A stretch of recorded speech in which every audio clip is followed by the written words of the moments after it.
Welcome to God's creation.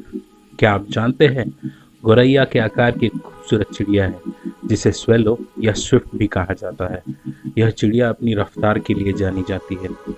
इसे सबसे तेज उड़ान भरने वाली चिड़िया के नाम से भी जाना जाता है।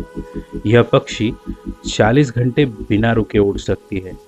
एक दिन में 300 किलोमीटर तक उड़ लेती है ये पक्षी। इसके उड़ान भरने की रफ्तार 55 किलोमीटर प्रति घंटा तक हो सकती है। ये चिड़िया घास के तिनके से अपना घोंसला नहीं बनाती, बल्कि गीली चिकनी मिट्टी से अपना घोंसला बनाती हैं। ऐसी रोचक जानकारी के लिए हमारे चैनल पर